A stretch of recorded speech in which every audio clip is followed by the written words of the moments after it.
is the third webinar of epidemiological studies series, and today the learning objectives will be to understand the cohort cross-section of the ecological study. In last class, we was not able to complete the whole lecture, whole webinar.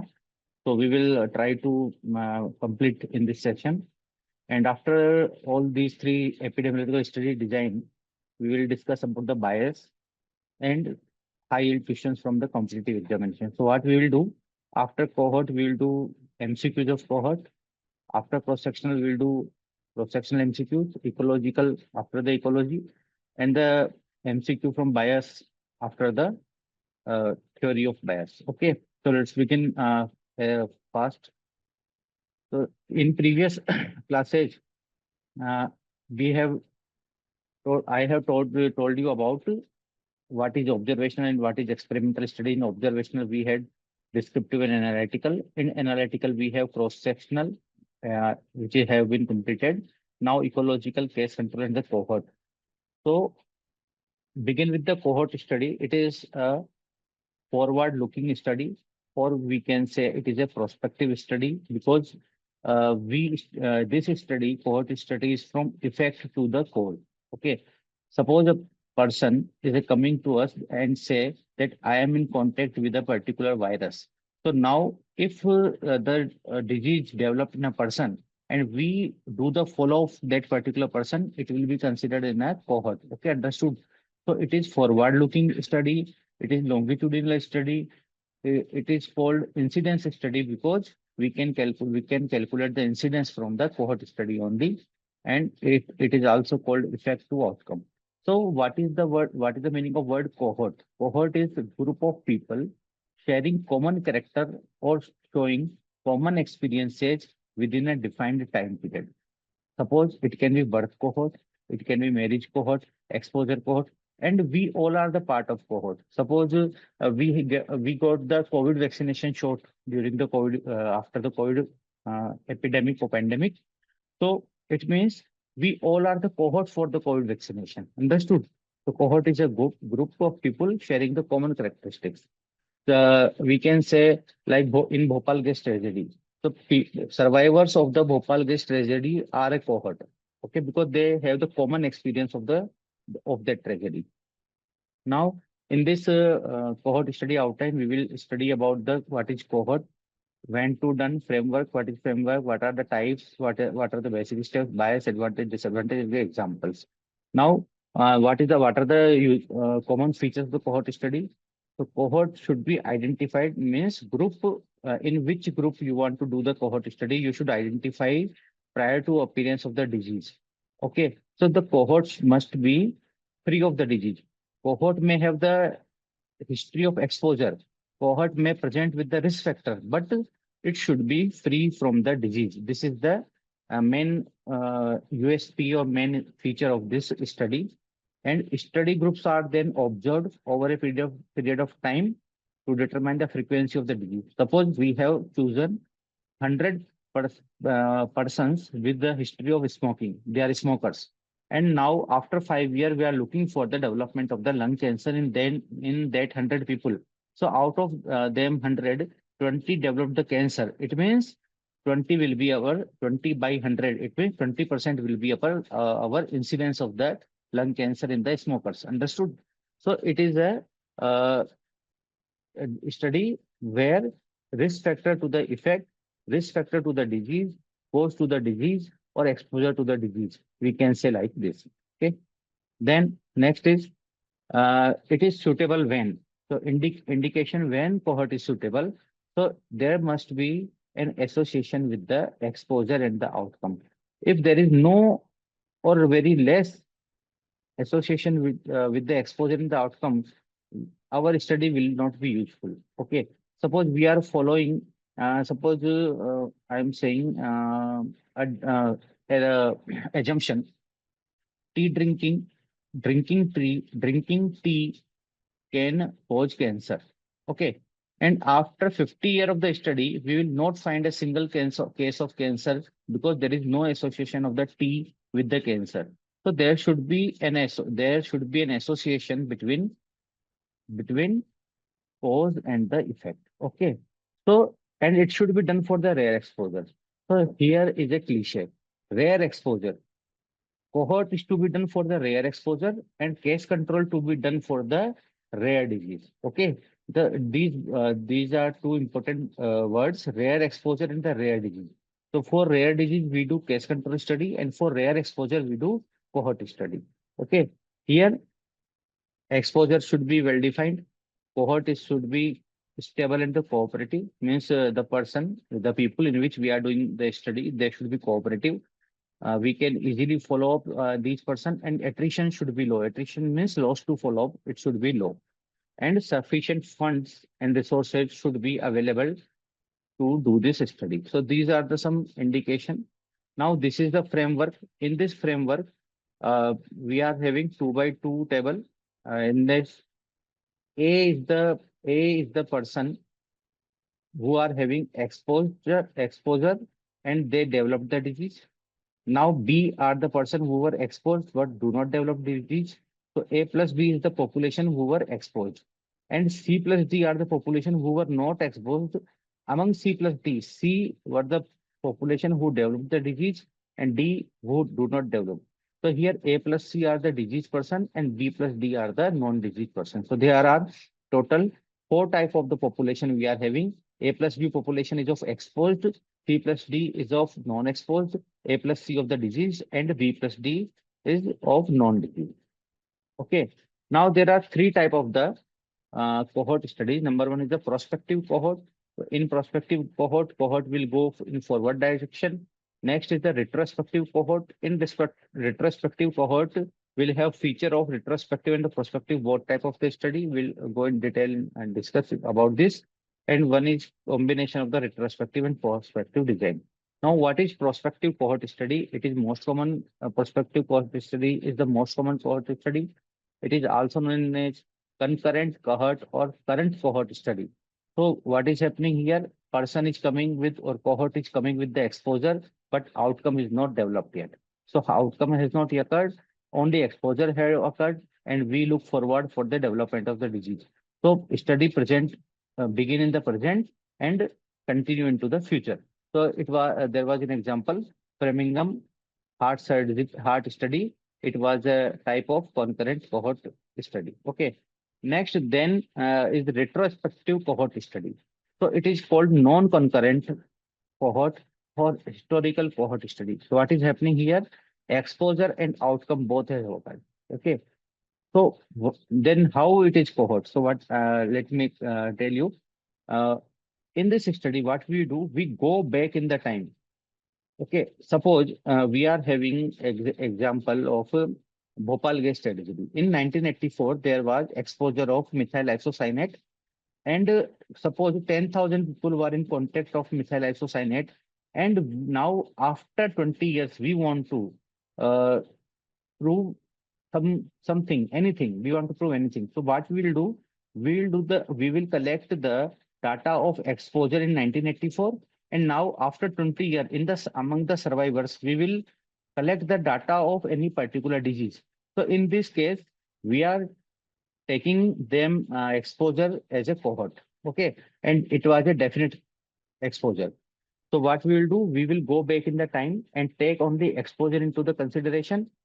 Now we can identify the cohort from the old record of the exposure. So I just told you about the example of the Bhopal gas tragedy. And now we will look for the development of disease in exposed and non-exposed both parts. Okay. And third one is the combination of the prospective and retrospective cohort study. So in this study, it is a mixed cohort. And what we will do, we will go back in the time to catch the exposure. Now we will look forward for the development of the disease. Okay. Suppose I am a cohort of the COVID vaccination. In 2021, I have taken the COVID vaccination shot. Now government has data that this person is the cohort for the COVID vaccination. Now after the 20 year, they want to uh, n- study something, anything. They want to study the coronary heart disease in me, effect of the COVID vaccination on coronary heart disease. So it will be a mixed cohort because they are going back in the time, they are collecting the data. Now they are looking forward for the development of the outcome. Okay. So what is happening here? Go back in the time and take only exposure into consideration. It is similar to the retrospective cohort. Then look for the development of the disease. Then later cohort is followed into future for outcome. So we will continue the study. Okay. So there are three type of the cohorts now. What are the steps? So in this step, number one, we will select the study subject. Number two, we will get data on the exposure. Number third, we will select the comparison of the cohort. Then we will do regular follow-ups and then data analysis. So how we will select the study subjects? So we need to find out exposed group and we need to find out a non-exposed group. So we will take one exposed and one non-exposed, and from where we will take sample, we will take sample of study from general population. Either we can take general population or we can take from some special group or some exposure group. Okay. So if this factor is frequently distributed in a particular area, we can easily find out a cohort. Suppose we can take the population of the hilly area, because hilly area we already know that they are prone for the development of iodine deficiency disorder. So we can make a cohort of the population living in the hilly area. Okay, or we can select doctors for the development of infection control or hospital acquired infection, or we can select people from particular exposure group also. Okay, then get data on exposure. So after we select the cohort, we should know, yeah, we should identify the data of exposure, what are the uh, magnitude of the exposure in our study population. So from where we can get data from the members of the cohort or from any record or from medical examination of their investigation or environmental measurement, we can collect the data. Now what should we know? That is exposure, yes or no? If exposure is yes, then we will take them in the exposed group.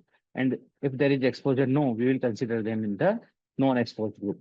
And what is the degree of exposure? It should also be taken care, because if a person is smoker and if the person is smoker but taking only 2 cigarettes and another person in the cohort is taking 10 cigarettes. So this is the degree of the exposure. Okay. Now, selection of the comparison group. So there are three methods to compare the cohort, because when we identify 100 people or 200 people or 500 people, so how to compare? So number one, we can do internal comparison. So we can do internal comparison when degree of exposure is available. Suppose among the 500 exposure of the smoking, 20 are taking 1 cigarette, 20 are taking 2 cigarettes, 20 are taking 5 cigarettes. So we can analyze the result of the cigarette smoking according to the degree of exposure. Okay. Then external comparison. So when degree of exposure is not available, suppose we are not having degree of exposure, so we should have one control group which should be similar to the exposure group in the demography and other characters, but it is not exposed to risk factor. So it means if we are doing a study on the exposed group of the cigarette smoking, so another group should be non-smokers. Then we can compare from the general population rate. So suppose we are taking a cohort, so we can take another group of the general population or general data. General data means census data. Okay. Now regular follow-up. After we have selected the cohort group, we will do regular follow-up and we will look for the development of the disease, development of the outcome. And we try to minimize the attrition. Attrition means loss to follow-up. Suppose 500 people or 200 people are enrolled in the study, and after 6 months or 1 year, few of people left the study. It is called the loss to follow-up, or it is called the attrition. The attrition rate should be minimized, or it should be less.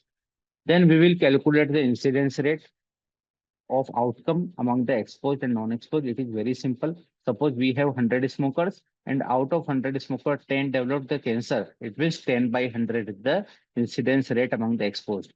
Suppose we are having 100 non-exposed. Out of 100, only one developed the disease. It means 1 by 100 is the incidence of cancer in the non-exposed. Now we will estimate the risk. It can be done by relative risk, attributable risk, or population attributable risk. We'll discuss it. Now this is the framework. Okay. What is this? To calculate the incidence rate, this is the cancer yes, cancer no, smoking yes, smoking no. So in total 7,000 people, they were smokers, but 70 developed the cancer. And among 3,000 non-smokers, 3 developed the cancer. It means 70 by 7,000. 70 by 7,000 will be incidence rate among the exposed. And similarly, 3 by 3,000 will be incidence rate among the non-exposed. Okay. So 70 by 7,000, we can write 10 by 1,000. And 3 by 3,000, we can write 1 by 1,000. Now we can calculate the relative risk. The relative risk means relativity. How much cigarette or how much exposure or how much risk factor is related with the progression of the disease or outcome of the disease. So it means relative risk. मतलब क्या कह रहा है ये कि यहाँ पर if something is related with the disease, it means it will relatively high to cause the disease. So if we will take a ratio of incidence among the exposed and incidence among the non-exposed, it will be considered as a relative risk. So in previous slide, we have already calculated the incident rate among exposed is 10 by 1,000 and among non-exposed is 1 by 1,000. So it means 10 by 1 will be our relative risk here. Answer will be 10. It is very simple. Now, attributable risk. Attributable risk, what? It is very important to understand that what is attributable risk. So, some people says that I am a smoker, but I do not get the cancer. It means cigarette smoking is not causing cancer. One person is saying that I have never lit a cigarette. I have never consumed, I have never used a cigarette. In spite of them, I got the cancer. It means cigarette has no relation with the cancer. So this is the reason. This is the reason we have to draw the conclusion. We have to talk about the attributable risk that if without smoking, one person is having cancer and with smoking, 10% having cancer. It means 9% are attributed to the smoking to develop the cancer. So we will calculate the attributable risk or the risk difference by calculating incidence among exposed minus incidence among non-exposed divided by incidence among exposed multiplied by 100. So previously we have discussed that incident among exposed was 10, among non-exposed by 1. 10 minus 1 is equal to 9. And incidence unexposed, it was again 10. So 9 upon 10 multiplied by 100, it is 90%. So here we can say in this example, cigarette smoking or smoking can cause 90% attributable risk. It means that 90% of cases of the cancer will be due to smoking only. Okay. Now, third one is the population attributable risk. Here, what we are doing, we are trying to calculate incidence of disease in total population minus incidence among non-exposed divided by incidence in the population. So here, instead of this exposed, non-exposed minus non-exposed upon exposed, now population minus non-exposed upon population. So what we did, we replaced the exposed group with the population. Okay. So for example, if we are giving number of death per lakh population in heavy smokers is 224, in non-smoker 10, and in total population 70. So we can calculate the relative risk. It is easy, 224 by 10. We can calculate the attributable risk. How? 224 minus 10 divided by 224. And we can calculate the population attributable risk by 70 minus 10 by 70, that is 86%. Okay. So here, now, what are the biases in the cohort study? We will discuss in detail about the biases in last session today. But one is selection bias, how to select the cohort, information bias, if subject is having information about the cohort, attention bias, because we are observing the cohort. Okay, we are observing the study subject and study subject behavior alter when they know that they are being observed. It is called attention bias or Hawthorne bias. Next is the apprehension bias when we measure the blood pressure or any uh, intervention we are doing. So that time the readings change in the patient because of the apprehension. It is called apprehension bias. Now next, advantage. What are the advantages? We can calculate the incidence directly. We can estimate the relative risk. More than one outcome of the risk factor can be studied. Okay. Suppose we are studying smoking in the cohort study, and we are trying to find out the cancer, but we find out that along with the cancer, smoking is also related with the hypertension, also related with the coronary heart disease. So it is our incidental finding. So more than one outcome is possible. Okay. Then dose response relationship can be studied. Uh, Dose of the exposure. Suppose one person is taking one cigarette, person is taking two cigarettes, and one person is taking 10 cigarettes. So there is high chances that the cancer develop in the person who is taking 10 cigarettes per day, and there is less chances in that person who is taking one cigarette per day. Okay, so this is the dose relationship, dose response relationship. Okay, then temporal association can be clearly seen in the cohort study. What is temporal association? Temporal association is the cause effect association. The cause effect association can be established by the cohort study only. And recall bias is not a problem here because in case control study, we have studied about the recall bias that patients forgot about the data. So it was issue. And interviewer bias was also issue because interviewer was asking from the uh, to asking the patient about the detail, but uh, our study subject all forgot about the things. Then interviewer what interviewer doing? Interview pushing the person, that person. It can be interviewer bias. Now disadvantage, the main disadvantage is time, money, because it is a time consuming study, money consuming study, and it is unsuitable for the rare disease. For rare disease, we are doing case control study. Loss to follow-up is a problem. Administrative problem because is of longer duration. Comparison group may not be representative of the general population because in generally risk factor are not easily distributed in the whole population. So what we took the exposed group or specific groups. So suppose we are doing a study on the Bhopal tragedy victims. So they are not representative of the whole India. Okay.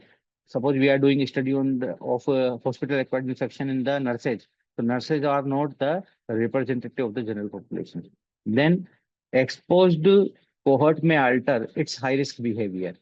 Exposed cohort may alter its high risk behavior after the entering study.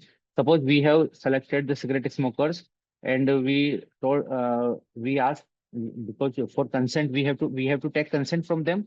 So we take the consent that we are doing a study on you for the development of the disease because you are consuming cigarettes. So it may be possible the person may quit the cigarette at that time. So it is a problem here. Then ethical problem is also here because if you know that this person is consuming every day four cigarettes, which may lead to develop the cancer, then why you are not stopping him rather than you are enjoying? You are just watching and you are just enjoying your research and you are not stopping that person. You are not saying that you should stop it or you should do something for that.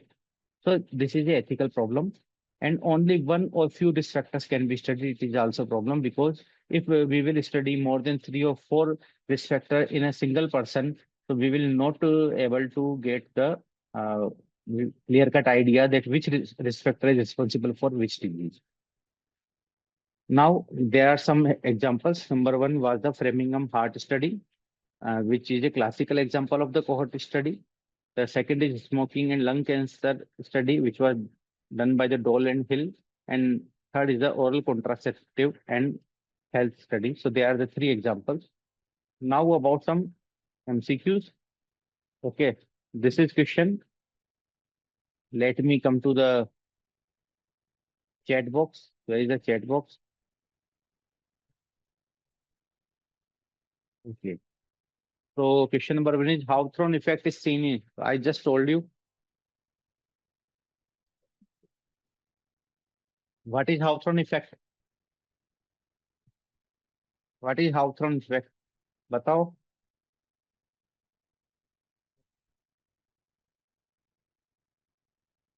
Answer is cohort study. Already I just told you that what is Hawthorne effect. A person can change the behavior if a person know that he is observed. He is being observing. Change the behavior. Yes, very good. So it is the disadvantage. It is a bias also, and it is a disadvantage also. Bias also, if he change the behavior a little bit, it is called bias, and he change completely himself, it is a disadvantage. Okay, good. The next one is in a study of breast cancer occurring in randomized clinical trial of a new drug designed to prevent the disease. In this study, 1,000 healthy women between the age of 60 to 65 were given the drugs and 1,000 were given the placebo for 5 years. 40 women on the placebo, 10 women on the drug developed the breast cancer. What is the relative risk of the breast cancer in patient exposed to the drug? बताओ फटाफट answer. I'm waiting. 1, 10 तक गिनता हूं मैं, जल्दी से बताओ.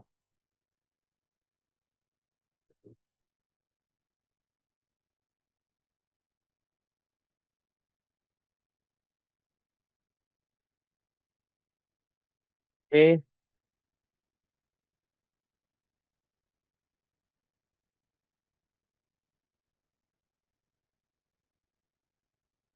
Relative risk is asking among 1,000,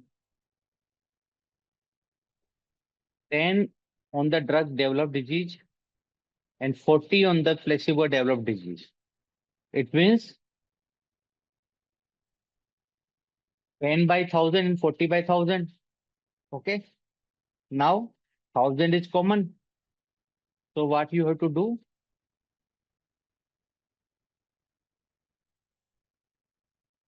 10 minus 40.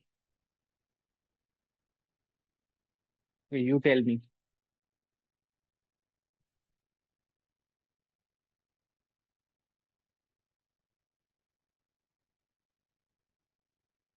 This is the reverse question. Okay. This is a reverse question. 25. Yes, yes. Good. Good. 25 is the correct answer. 25 is the correct answer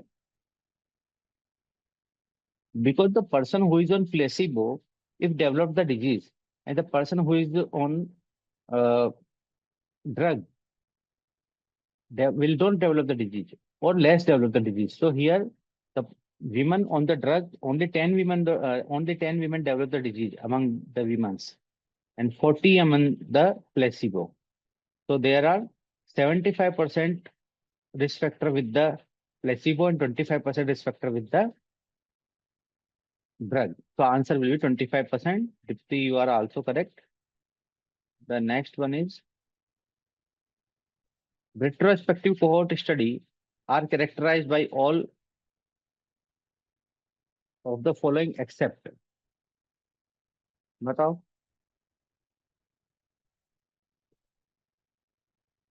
Retrospective cohort studies are characterized by all of the following except. Study groups are exposed and non-exposed. It is correct. We all know.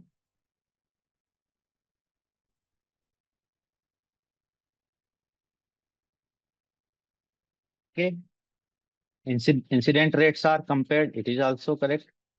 The required sample size is smaller than the needed for the concurrent cohort study, and required sample size similar to that for the concurrent study. So in such type of the question, C and D, the answer either can be C or D, and A or B cannot be the answer. C is the correct answer because they are asking for the except. C is the correct answer, and you all are right. Okay. The next question is the incidence of carcinoma cervix in women with multiple sexual partner is 5 times the incidence seen in those with a single partner. Based on this, what could be the attributable risk? Can you calculate? 5 times. Incidence is 5 times. 5 times means if multiple partner is having 5 cases, it means The single partner will have one case. Means 5 minus 1 divided by 5. No, yeah, Shilpi. Shilpi is right. 5 minus 1 divided by 5. Incidence rate is 5. We can take 5 times is 5. And in the non-exposed, it is 1. 5 minus 1 divided by 5, it means 4 by 5. 4 by 5 is 80%. Okay, 80% correct answer. Then it is probable that physicians have a higher index of suspicion for tuberculosis in children without BCG scar than those with BCG scar. Those, okay, this is very important question.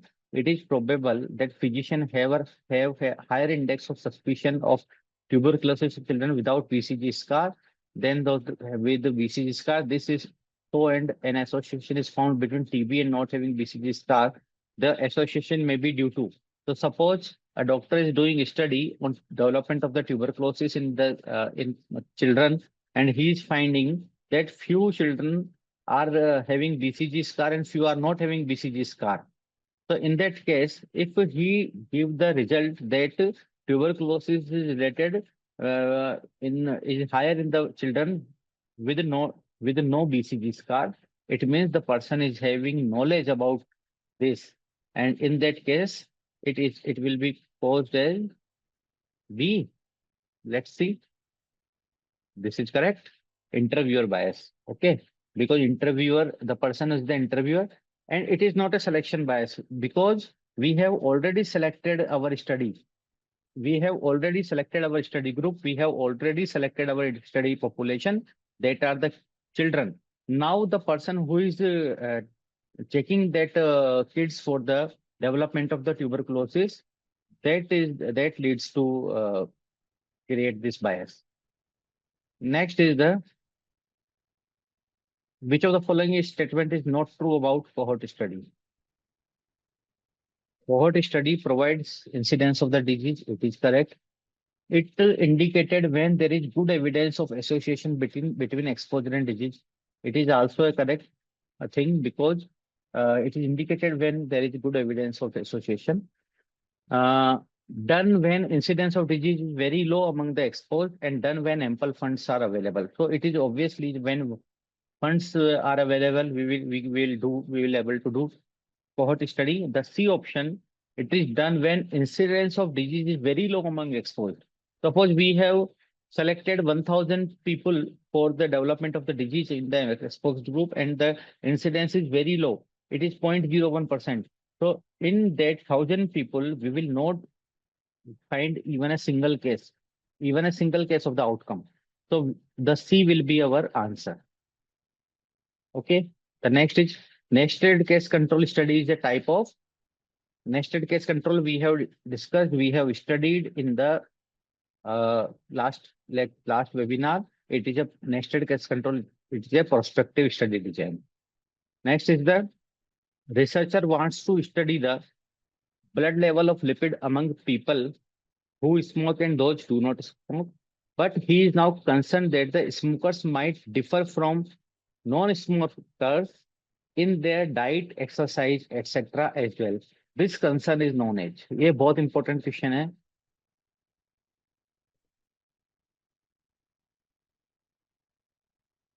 It is very important question. Okay, just give the answer. फटाफट से.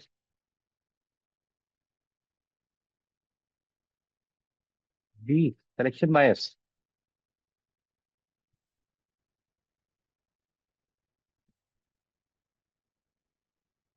Okay, let's see. The answer is selection bias. Good. यो यार intelligent हो गए हो मेरे साथ रह रहे करते सब. चलो answer is correct. We have studied about this already. Researcher wants to study the blood level of lipids among the people who smoke and those do not smoke. So study sample is that it's not selected yet, but he is now concerned that the smokers might different from the non-smoker. So that's why it is a selection bias. Okay. The next healthy worker effect is bias of which type? Healthy worker effect.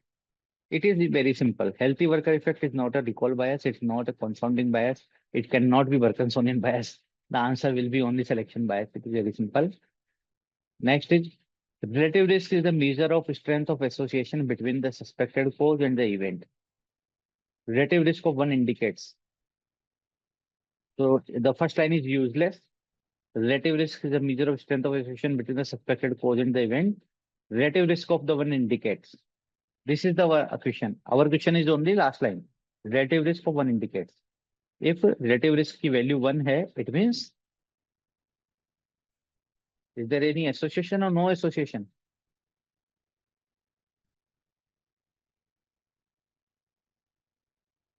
Okay. Just give the answer.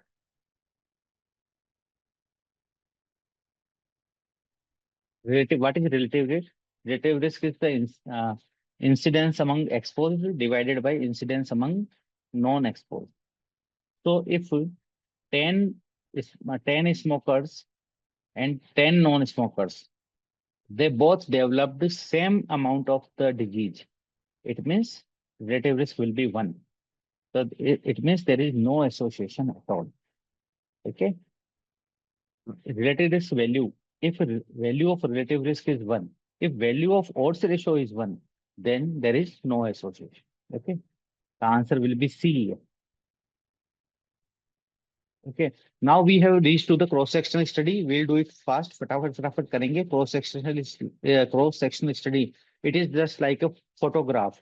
Longitudinal or cohort study is like a movie. So here what we will do, we just take a fixed time. Suppose today is at 6:30. The total number of cases of COVID in our hospital are. It is the prevalence of that disease. Okay. So it might be possible there is not a single case in our hospital of the COVID right now. It is possible. Or it is also possible that we are having 20 cases of the diabetes in our hospital right now. So it means for communicable disease, prevalence, we cannot calculate by the cross-section study. And for chronic disease, we can calculate the prevalence by the cross-section study. So here unit of study is the individual. It is also called prevalence study or the snapshot study. And it is the simplest observation study. So when we do any study, simple study, they are most common studies are the cross-section study. And the one thing you just remember in cross-sectional study, we do the single examination of the patient or single time interview. We just met our study subject single time only. We will not meet the study subject twice. Or suppose we went to meet the study subject, and the study subject was saying that right now I am not feeling well. You come tomorrow. It doesn't count a second visit. Our motto should be like that it should be completed in a single meeting. Okay, and it is useful for the chronic disease, and it identify the total number of cases by point prevalence. Okay, and both exposure and outcome already determined here. Now, we gather the data of exposure and we gather the data of the disease among the study population. So there are 4 groups possible. Number 1, the exposed who are having disease, the exposed who are not having the disease, non-exposed are having disease, non-exposed are not having disease. So it is similar 2 by 2 table. We can calculate the prevalence of exposure as well as prevalence of the disease. So here, this is same 2 by 2 table, which we have studied in the cohort 1. Okay. Suppose here we are taking a study on serum cholesterol and the coronary heart disease. Exposure is serum cholesterol, outcome is coronary heart disease. We have selected the population. Now we in that population, we try to find out that how many of them are having the high level of the cholesterol, how many of them have developed a coronary heart disease. So there are 4 groups possible. And suppose in 10,000 population, 6,000 may be having high cholesterol, 4,000 will be having low cholesterol or normal cholesterol. Among them 6,000 with the high cholesterol, possibly 1,000 are having coronary heart disease and 5,000 are not having coronary heart disease. So like this, we will make this framework. Now we can calculate a odds ratio. It is called prevalence odds ratio. like AD by BC, we have already done in the case control study. It is similar. Now, this is very important. We can calculate two things: prevalence of disease among the exposed. Similarly, prevalence of exposure among the disease. Two things we can calculate here: prevalence of disease among exposed and prevalence of exposure among the disease. Similarly, prevalence of disease among non-exposed and prevalence of exposure among non-disease. So we can calculate four things here. Uh, just focus on the table. Exposure, the total exposed population is A plus B and disease developed in A. So what A is the number of the patients. So A upon A by A plus B, what will be A upon A plus B? A upon A plus will be prevalence of disease among the exposed, this one. Okay. Now C plus D. C plus D are the non-exposure and C are the disease. So C divided by C plus D will be prevalence of disease among the non-exposure. Okay. Now here A plus C. A plus C are the disease and A is the exposure. So here prevalence of exposure among the disease and prevalence of exposure B divided by B plus D in the non-exposure. In the non-disease, so prevalence of exposure in the non-disease. So we can calculate four type of things.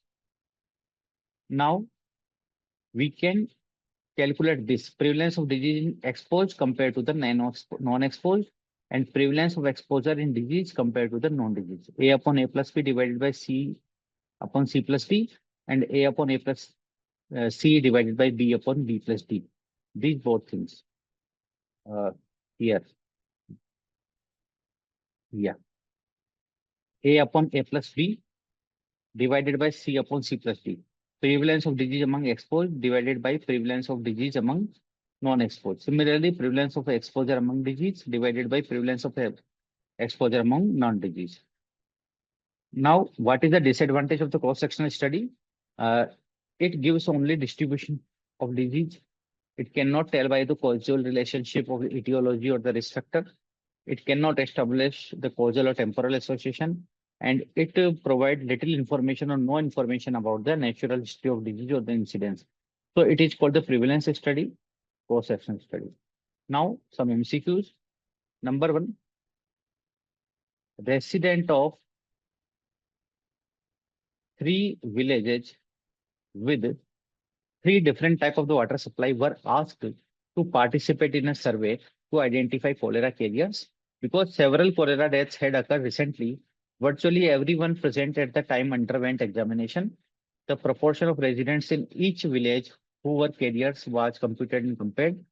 What is the proper classification for this study? So which type of the study this is? So here it is not experimental study because we are not doing any experiment. It is not a cohort study because we did not made any cohort. It is not a case control because we are not asking about history of the exposure. It is just a survey. So surveys are always cross-sectional. The answer will be cross-sectional. The second question, prevalence of cataract at one point of time can be determined by. So this question, it can be an education for you because we have just studied cross-sectional study. But when it comes in examination, we usually mark the wrong answers. It is simple question, prevalence of cataract. So you just remember prevalence can be determined by the cross-section study. Incidence can be determined by the cohort study. So our answer here will be B. Everyone is right here, cross-section. Then a one-day census of inpatients in a mental hospital could one-day sanction, single-day sanction, give good information about the patient in the hospital at that time, give reliable estimates of seasonal factor in the admission. So one-day census cannot give reliable estimate for the seasonal factor. B cannot be our answer. Enable us to draw conclusion about the mental hospitals of India. So we cannot draw conclusion about the mental hospital of the India by single-day census. Okay, so C cannot be the answer.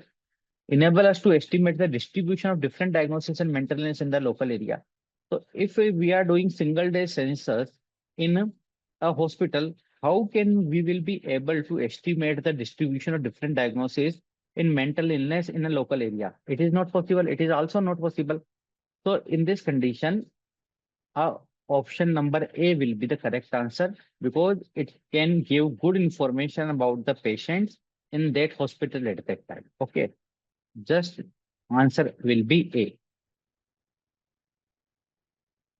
Now, what is not true about cross-sectional study? What is not true about cross-sectional study? Not true.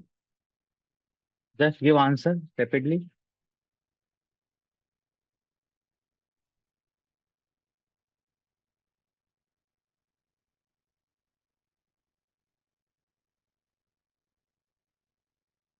Not true. Also called prevalence study, we already know. Then tells etiology. So I just told you does not claim about etiology. It show pattern of the disease in the population, snapshot of population. Answer will be B. It is the correct answer. Then 5, true about cross-sectional epidemiological study. What is true about the cross-sectional study? Suitable for study of rare disease.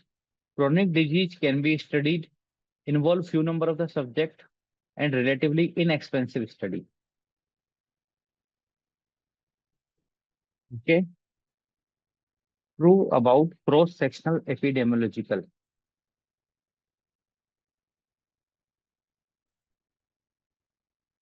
Suitable for study of rare disease. Chronic disease we can study. Chronic disease. This is the answer only here. Okay. And suitable for rare disease, case control will be answer. Involve few number of the subject. It cannot be answer because in cross-section study, we usually involve large number of the population.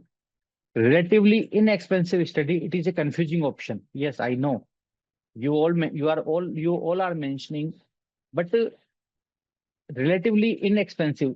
In which relation? It is inexpensive. It is cheaper than the cohort, but it might be costlier than the ecological. So relatively inexpensive, in what relation they are talking about, it is not clear, but it is clear that cross-sectional epidemiological study is to be done for the chronic disease. It is clear. Okay, you all know, you are all agree with me that cross-sectional epidemiological study is to be done for the chronic disease. So it is our exact correct answer.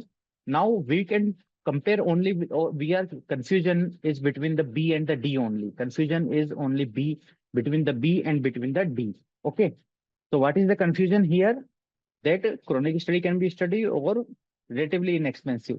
So obviously I will go for the chronic disease can be studied option. I will not go for the relative inexpensive because I know about the B.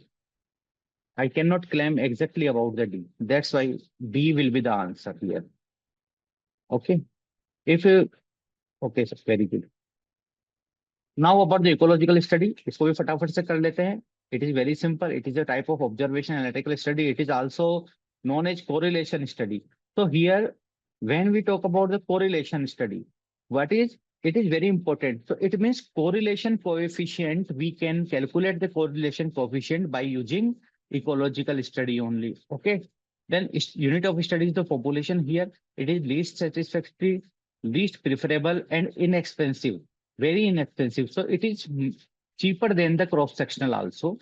So it is done in a small time frame. Already available data is used. You can complete this study in simple 2 phone calls. Okay.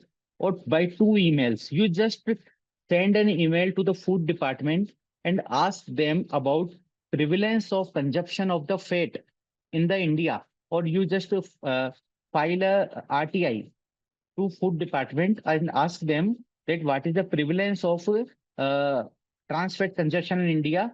So they will give you a particular percentage. Now you file a RTI or you ask the health department the total number of the coronary heart disease in the India. Now you can directly say that the India is having taking high fat. That's why there is high coronary heart disease. It is simple. So you can do ecological study in just 2 phone calls. Now, if you compare the data of all over the world from all over the countries, then It is easy. It will be very easy to make a scatter diagram or dot diagram. We will come to it later. So here we use group characters. Characters are used as a parameters, and rare disease can be investigated by this. Now,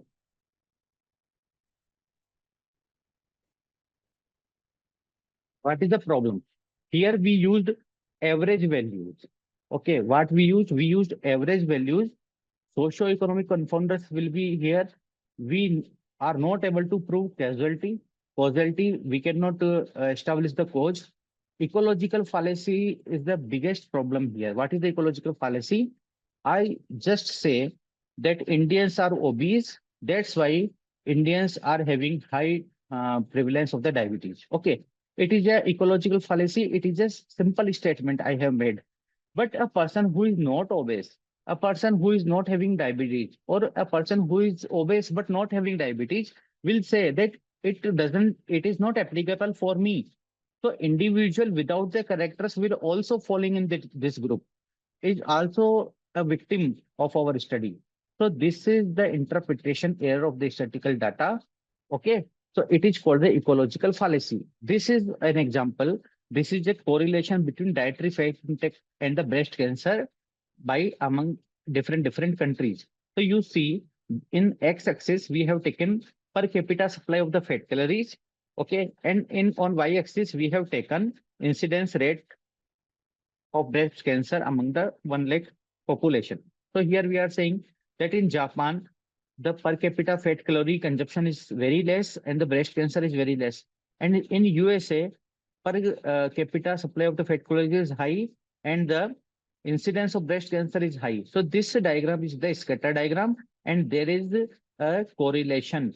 Okay, this is the linear, this is a line which is ascending line. So this is the scatter diagram, dot diagram. We can test a dot diagram, and this is a correlation of positive correlation here.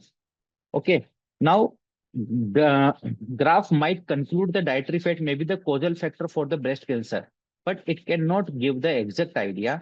The problem is that we do not know whether individual the individual in whom the breast cancer developed in the country actually had the high dietary fat intake. We just assume that this country is having high calorie intake, high fat intake, and this country is having high breast cancer. But we cannot say that these 50%, suppose, let me tell you, explain you one thing. In a population of 10 crore population, 2 crore population is having high dietary intake. Okay. And in this country, breast cancer rate is high. So it might be possible that these 2 crore people who are having high fat, they are not developing their disease. Remaining 8 crore people are developing disease. Okay, it might be possible. So there is a no clear-cut data we can get from when until we can get the clear-cut data of individual, we cannot make some such statements. These are the spurious association. You know about the spurious association, है ना? पता है ना spurious association क्या है? Suppose क्या है spurious association? The number of death in the ICU is high in compared to the ward. Okay, but it doesn't mean that the care is less in the ICU. Care is high in the ICU, but death is also high in the ICU. It is called the spurious association. Similarly, it is here. So ecological studies are not the good studies. No account is taken of variability between the individuals in that country in regard to dietary fat consumption. This problem is called ecological fallacy. It means ecological fallacy is that we are ascribing the member of group characteristic that they in fact do not possess an individual. So we are saying just that this country people are eating high diet fat, but it doesn't means that every individual is taking this. It is called the ecological fallacy. This is the worst. This is the important things that is asked in the ecological questions. Now, examples: study of neonatal death due to COVID exposure in the mother. It is also ecological study. Every mother who is exposed to COVID were not having dead child. Taken death data from the registrar office. क्या किया हमने? We have taken a data of death from the registrar office. Now we have taken data of pregnant mother affected with COVID from hospital, and we just draw a line. that number of COVID death, number of COVID affected mother, number of death of the children. So we collected data in just 2 phone calls. Number one from the registrar office, data of mortality from the registrar office, and data of the COVID affected mother from the CMHO office. And from each state, we have concluded that uh, neonates were die because of the mother having COVID. Okay.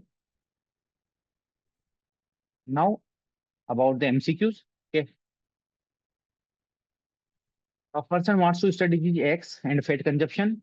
He collected data for a number of people affected with the eggs from the government hospital, detail of the fat consumption from the food industry. This type of the study is known as, ये तो बता दो यार, इतना simple simple है ये, ecologically. तो हमेशा ध्यान रखना, just keep this thing in mind कि whenever there is a question on ecological study, they will have data collection from different sources, not from the hospitals, not from the patient. They will have data collection from the food industry, data from the population control board, data from the medical shops, data from the pharmaceutical industries. Okay. Now answer is ecological study. Next, analytical study, where population is the study unit of the study. So there are 4 types of the analytical study: case control, cohort, cross-sectional, and ecological.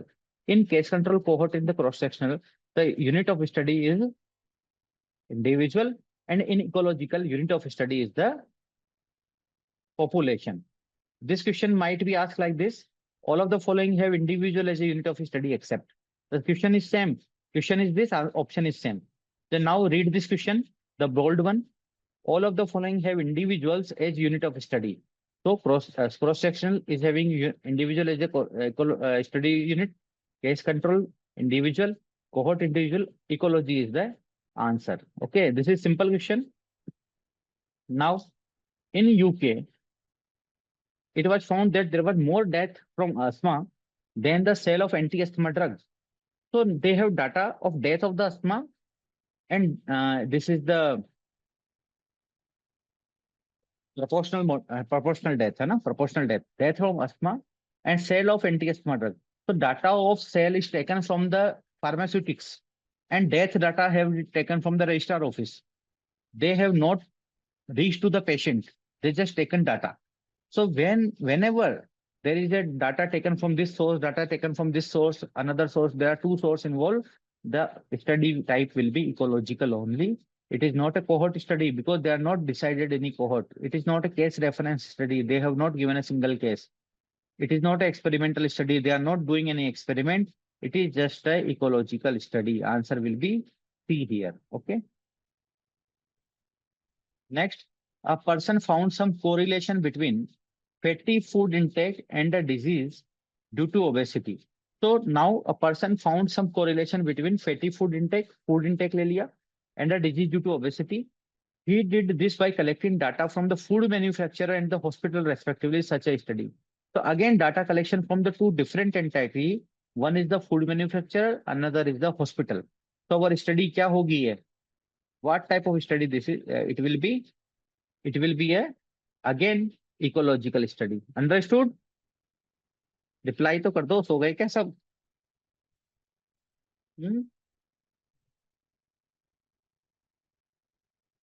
A ecological study. Okay. Now what is ecological fallacy? इतनी देर से मैं बोल रहा हूँ ecological fallacy क्या है. Ecological fallacy, it means we are ascribing the characters of a group to every individual in that group. Okay, this was the ecological fallacy. What we are saying, we are passing a generalized statement. We are saying that all Indians are obese, all Indians are eating high calorie diet, all Indians are eating कचौरी समोसा. अभी सब थोड़ी खाते हैं. बोलेंगे यार हम तो नहीं खाते, हम तो विक्टिम है यहाँ पे, तुम झूठ बोल रहे हो. Ascribing the characteristic of a group, a characteristic of group design कर दिया हमने that all Indians are obese. It is a character of group, but it is not applying to every individual. So C will be the answer, ascribing the characteristic of a group to every individual in that group. This will be our answer here. C. Now bias and confounders, इसको 5 minute में कर लेते हैं, ये already हम पढ़ चुके हैं काफी बार, तो ये फटाफट हो जाएगा, तो उसके बाद हमारा ये टॉपिक खत्म होगा। और नेक्स्ट वेबिनार में we will discuss about the experimental studies, तो हमारा ये एपिडेमियोलॉजिकल चैप्टर पूरा कंप्लीट होगा, है ना। तो biases and confounder. So what is the problem in epidemiological studies? There are three types of the problem in the epidemiological studies. Number one is the sampling error, which is called random error. Number two is the bias, which is called systematic error. Number third is the confounders. So what is the problem? Solution of that problem? For sampling error, we can increase the sample size. For bias, we can do blinding, and for confounders, we can do matching or randomization. So this is by single slide. It might be possible you will be able to solve many questions. Okay. Now, potential errors in the epidemiological question. Number one is the sampling error or random error. Selecting the wrong sampling in selection. है ना? So selecting the wrong case or wrong control, or we decrease the we have taken the less sample size. Okay. So we can do it by increasing the sample size, by increasing the precision. It is very simple. Now, systematic error, it is called the bias. So bias, what is bias? It produces different results from the correct case or control. It means our random error was not a problem here. There was no random error. There was no sampling error. Our selection was good. We have selected the adequate amount of the sample. Now the problem is in the systematic bias, and this problem, the bias, this problem generated during either data collection or compilation or analysis or interpretation. Okay, so there are three types of the bias. So bias is a systematic error in the determination of the association between the structure and the disease. There are three types of the bias. Number one is the subject bias. Subject is who is the participant in the study, and error is introduced by the study subject. Suppose in case control study, we have discussed that recall was a problem for a study subject, that a study subject was not able to recall about the exposure, or a disease person is more likely to remember the exposure in compared to the control or non-disease person. So we know the disease person is always know कि मैंने क्या किया था कि मुझे ऐसा बीमारी हो गई, लेकिन जिस पर्सन को एक्सपोजर तो हुआ पर बीमारी नहीं हुई, तो he will not take care, he will not remember कि मेरे साथ ऐसा हुआ था फिर भी देखो मुझे बीमारी नहीं हुई. ओके, तो it is very less likely that the person who is non-diseased will remember the exposure, remember about the exposure. The second thing in the subject, Hawthorne effect, attention bias. Attention bias was a problem of the subject. The person who is observed will more likely to change the behavior. And apprehension bias, I have not mentioned here. Apprehension bias is also a subject bias. A subject characters may change, BP readings, pulse reading may change. Okay. Then investigator bias. Investigator bias is introduced by the investigator, like selection bias. Okay, we have discussed about selection bias very repeatedly. Then analyzer bias. Bias is introduced by the analyzer. Now there are 8, 9 different type of the biases. We will this is the list. We will discuss one by one. Number one is the apprehension bias. So subject's few parameters alter with the apprehension, like pulse and BP. Hawthorne effect, subject behavior alter when they know that they are being observed. Okay. Now memory bias or recall bias. So cases are more likely to remember exposure than the control. Then selection bias or susceptibility bias. Case and control may not be the sample of the population. There is the difference in characteristics between the case and the control. So what we will do, we always try to take the case and control from the same demography or the same study population, same age group or same sex, okay, same gender, same occupation. We used to try. So if a case and control may not be the sample of the population, suppose we have taken a case from the old age and we have taken control from the young age. So it is not fruitful. It will be called the selection bias because we have selected the wrong samples. We have selected the case and the control from the two different geography. It is a wrong selection, so it is called selection bias. Now interviewer bias.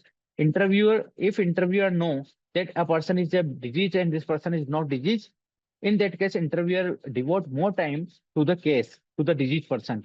So in this case, we will know if we will not tell the interviewer that this person is diseased and this person is not diseased, our problem can be solved. So here blending will be our solution. So interviewer bias, you know why it is interviewer bias. Then late time bias. You will study about the late time bias in the screening chapter in the survival analysis. So overestimation of the survival time due to backward shift in starting point. It is a late time bias, and it is not useful for the epidemiological study.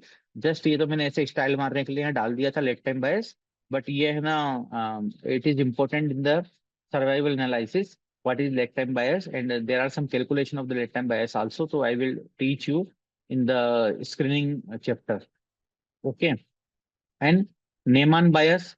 So what is Neyman bias? It is prevalence incidence bias, bias due to missing of the fatal cases, mild cases, and the silent cases in the cases of the short duration.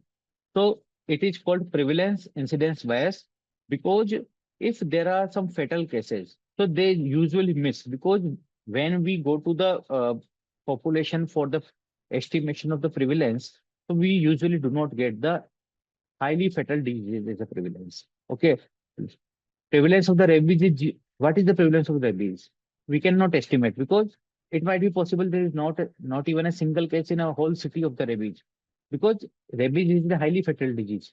Or in mild cases do not report it to the hospital. Silent cases, they are not, they are asymptomatic, and cases of short duration, they are also not reported to the hospitals. So this is called Neyman bias. And confounders also can bias the study. What is confounder? Confounder are the factors, they are independently associated with the disease as well as with the risk factor, and they are distributed unequally in both group. Unequally, it is important, unequal distribution of the factor which is associated with the risk factor and associated with the disease. Suppose Hindi में समझाता हूँ आपको, अगर आप किसी दिन drink कर रहे हैं, एल्कोहल पी रहे हैं साथ में, है ना, तो एल्कोहल पीने से गैस्ट्राइटिस हो सकता है। आप एल्कोहल के साथ साथ मान लो थोड़ा सा चखना भी खा रहे हैं, चखने में मान लो आप कोई मिर्ची मसाला खा रहे हो, तो वो मिर्ची मसाला जो है उसकी वजह से भी आपको गैस्ट्राइटिस हो सकता है। तो इट इज लेकिन ये जरूरी नहीं है। एल्कोहल का रिलेशन चखना के साथ भी है और कुछ पर्सन्स के साथ भी है, that some people do not eat चखना with the alcohol and some person do like. So there is a relation of alcohol and the chakna, and there is a relation of the uh, subject with the chakna, but this is not a equal distribution. Okay, and it both things can do gastritis. Alcohol alone can do gastritis, and spicy namkeen or citrus you are eating, that also can do gastritis. Either we can take, instead of, we can take example of alcohol and the soda. Some people drink alcohol with water, some people drink alcohol with the soda. Soda can also cause gastritis, alcohol can also cause gastritis. So if a few people are taking alcohol with the soda and they are also developing gastritis, we cannot identify that here gastritis due to alcohol or gastritis due to soda. So if we want to establish a relation of alcohol with the gastritis, we have to nullify the effect of soda. In that case, when we select the study subject, we have to select the study subject only that person who is not drinking soda with the alcohol. Okay. Now understood? Then Bergsonian bias, it is hospital admission rate bias. So in hospital rate means there is a different rate of admission to the hospital on different day and different disease. Every day, same people, same disease people are not coming to the hospital. It is called the Bergsonian bias. In MCQs, it is very simple. In MCQ, when Bergsonian bias is question, in option, you will get the hospital admission rate. Okay. Then information bias. If the invigilator or case is having knowledge about the disease or risk factor, it can cause the information bias. Now, how to uh,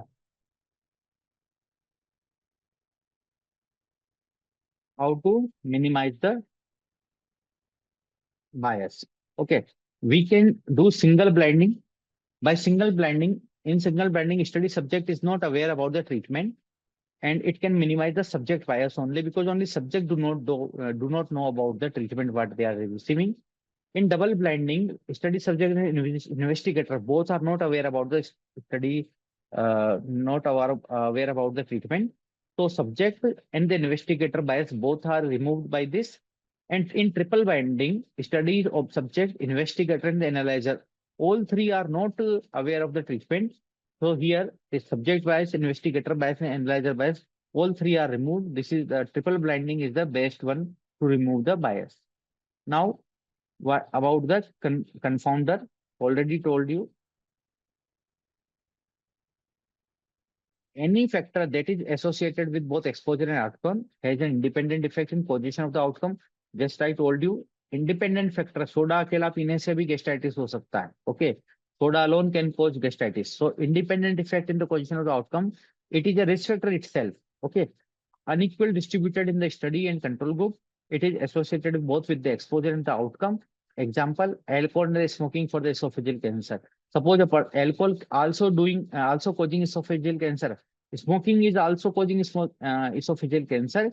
So if we want to do a study of alcohol causing esophageal cancer, we have to nullify the effect of the smoking. In that case, we need to do matching, and by matching, we have to remove the study population of smokers from our study. We have to select the study sample on the alcohol with no history of the smoking. Okay. And now if want to study smoking with the esophageal cancer, we have to remove the person who are the alcoholics. Now, age and lifestyle for the NCD. Uh, Age and lifestyle are the confounding factors for the NCD. And confounding factors are reversibly. Alcohol can be confounding factor for the smoking and esophageal cancer. Smoking can be confounding factor for the alcohol and the esophageal cancer. Age and NCD, confounding factor is lifestyle. For lifestyle and NCD, age is the confounding factor. Maternal age and birth order for Down syndrome, confounding factors can be known and or unknown. Now, minimization of the confounders. So most ideal method is the randomization. You need to remember that most ideal method to minimize the confounder is the randomization. Restriction is also a method to limit study, limiting the study to people who have particular characteristics. So we are taking the study sample from a people with having particular characteristics. We can do by matching. It is mostly useful in the case control study. After the another method is stratification. It is useful for the larger studies. One method is statistical modeling when many confounding variables exist simultaneously.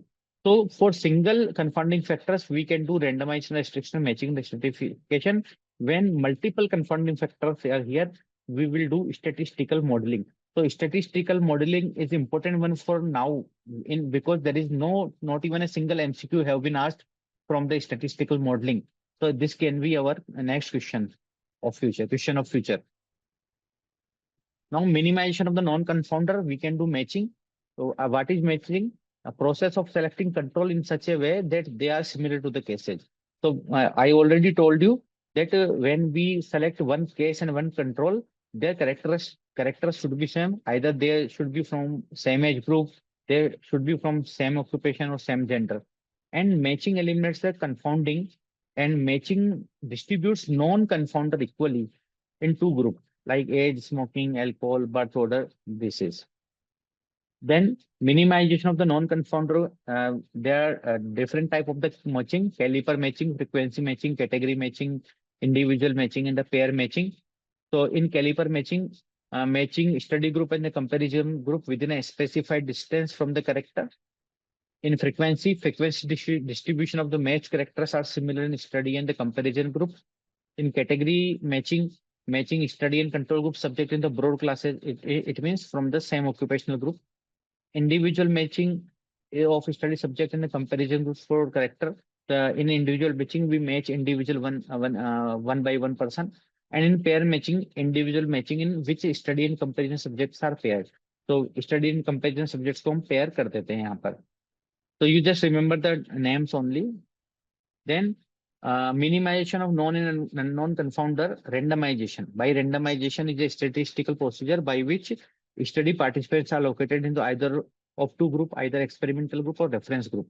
Randomization means lottery निकालना, randomly किसी को भी उठा लिया हमने कहीं से भी कहीं भी डाल दिया. So we can do it best done by the random number table, and participants have equal and known chance of falling into experimental group or the reference group. So what we are doing here, we are randomly selecting a person. Suppose we have given a number to population 1 to 1 lakh. Now we are saying the number 5, we are going to experimental group. Number 8, you are going to the reference group. Number 7, you are going to this group. So this is the random, total random. So here we do not know that which character is pulling in which person. So it can be best method to minimize the known and non confounder. Now this is the summary. By blinding, we can remove the bias. Blinding is of three types: single, double, and the triple. By matching, we can remove non-confounder. This is of five types: caliper matching, frequency matching, category, individual, and the pair matching. And randomization, by randomization, we can remove selection bias, we can remove non-confounder, we can remove a non-confounder, and it can be done by random number table or computer software or currency note by lottery method. Okay. And so is it end? नहीं है अभी, है ना, थोड़ा सा बाकी है, picture अभी बाकी है मेरे दोस्त. Three things. What is mediator? What is effect modifier? And what is the collinear? So mediator is a third variable. It comes in between the risk factor and the disease. For example, HPV, human papilloma virus, is a mediator for the development of the cervical cancer. Okay. So HPV is a mediator in a study estimating risk factor of the multiple sex partner for the cervical cancer. Here HPV is a mediator. Effect modifier, it is called interactor. So effect modifier is a third variable that modifies strength of association between exposure and the outcome. Here example, asbestos in studying estimating risk of the smoking of the lung cancer. So for smoking and lung cancer, asbestos can be a effect modifier. It means if a person who is working in the asbestos mine and also doing smoking, he has a high chance of the development of the lung cancer. Then collinearity, two independent factors are so highly correlated that it becomes difficult to distinguish between them that which effect is causing the disease. Example, air pollution and urban area residents. If a person who is living in the highly populated urban area will be exposed to the air pollution. So if we see the development of the asthma or development of lung cancer in high air due to air pollution, or development of lung cancer in the person living in the high urban populated area, we will find a collinear relation that it is distinguished. It is difficult to distinguish between effect. Now we will talk about the MCQ. Okay. Can we get the PPTs? You will get the video on the DigiNEET YouTube channel. तो role of कंफाउंडर समझ में आ गया, वरना मैं दोबारा बता दूंगा अभी क्वेश्चंस में. ओके, एमसीक्यू अभी शुरू कर लेते हैं अपन. Study revealed lesser incidence of carcinoma colon in pure vegetarians than non vegetarians, by which it was concluded that beta carotene is protective against cancer. This may not be true because the vegetarian subjects may be consuming high fiber diet which is protective against cancer. This is an example of देखो question को समझो. A study reveals that lesser incidence of carcinoma colon in pure vegetarian than non-vegetarian, by which it was concluded that beta carotene is protective in the cancer. They are saying the person who is a vegetarian, pure vegetarian, is having less chance of the carcinoma colon. And because the person is a vegetarian, also consuming the beta carotene, because beta carotene is in the carrot. So here one group is of the vegetarians who are consuming the beta carotene. Both things are positively associated with the development of the carcinoma colon, that the vegetarians have less chances of the development of the carcinoma colon. Similarly, they are also saying because vegetarians are eating beta carotene, that's why they are having less chances of the development of the carcinoma colon. So here beta carotene, what is beta carotene? Beta carotene could be a confounding factor here. Okay. Answer is the confounding factor.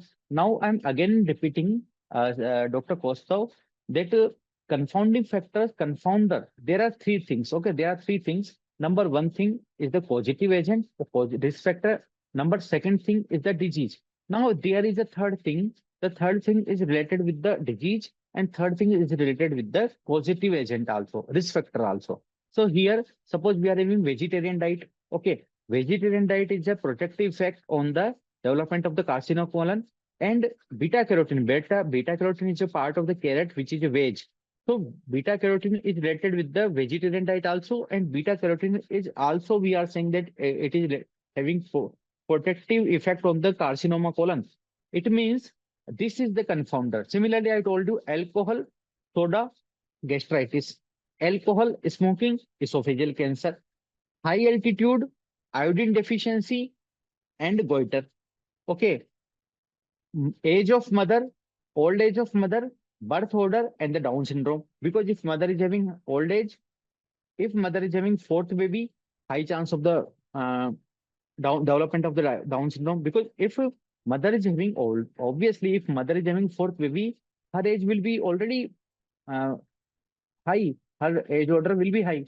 So this is the confounding factor. Actually, I think you might understood now. The confounders can be removed by assigning confounder equally to both case and the control. It is called the matching, stratification, and matching again. So A and C are the same option. So all of the above will be the answer here. Then next is the Bergsonian bias is due to ढूंढो hospital कहाँ है, कहाँ hospital दिख रहा है. बर्गसोनियन जैसे आए, बर्गसोनियन आए तो ढूंढने लग जाओ कि हॉस्पिटल में एडमिशन रेट कहाँ मिल रही है.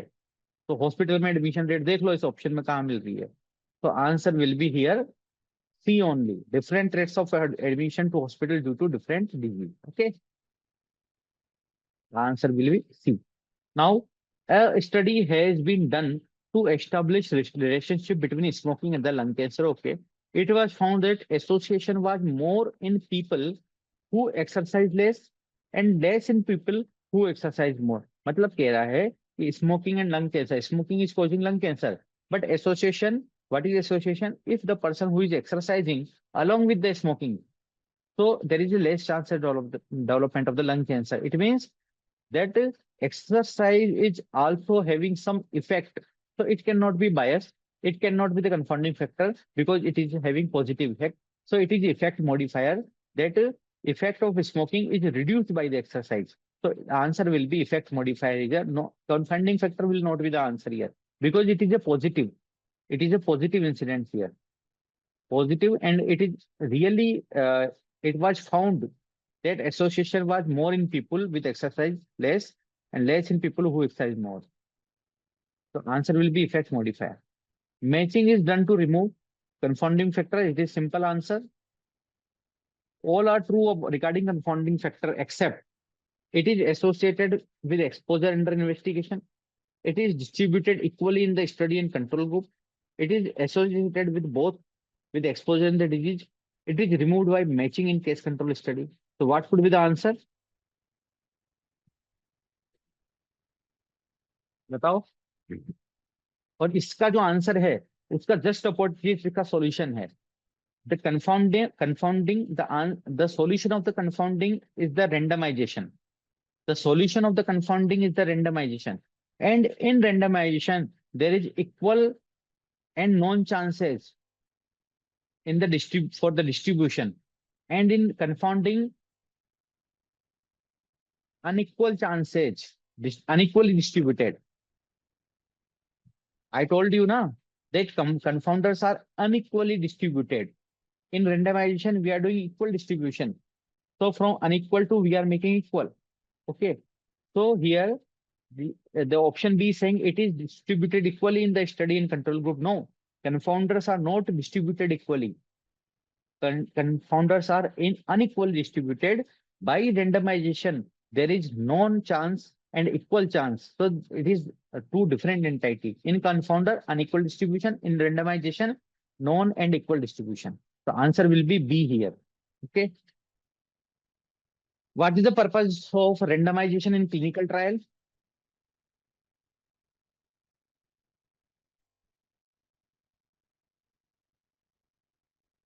What is the purpose of randomization in clinical trial? To equalize the effect of extraneous variables, thus guarding against the bias. This could be our answer.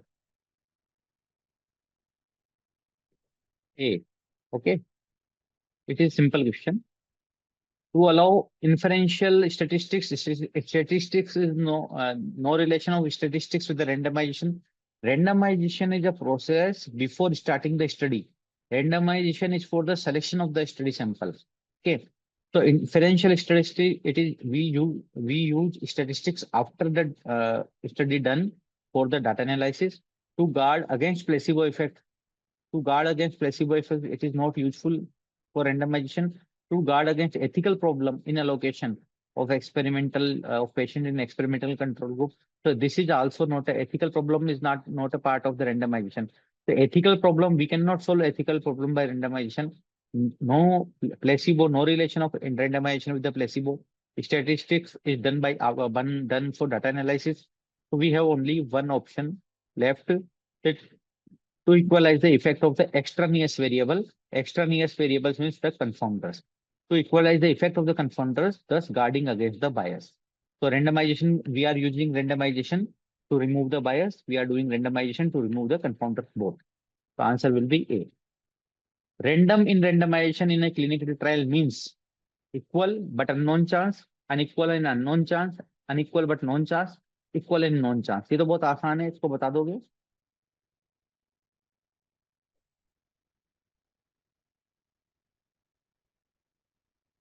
Random in randomization, equal and known chance in randomization, while in confounder, unequal distribution. So here answer will be D, equal and known chance. Selection bias can be eliminated by, selection bias can be removed by randomization, obviously. Single blending to remove the subject bias, double blending to remove the subject and the investigator bias, matching is to remove the confounding factors. So randomization is our answer. Following is not a benefit of the randomization. Reduction of bias in selection of the group. Yes, it is correct. Ensure comparability of the both group, because how to ensure the comparability of both group? If both groups are having confounder, so we remove the confounder by the randomization. Next, facilitate blinding of the treatment and increases the external validity of the study. अब external validity क्या होता है भैया? External validity of study क्यों का इससे क्या लेना देना है रेंडमाइजेशन से? एक्सटर्नल वैलिडिटी का मतलब क्या है स्टडी का? एक्सटर्नल वैलिडिटी का हमारा स्टडी डिजाइन से कोई लेना देना नहीं है ना? तो it facilitates the blinding of treatment.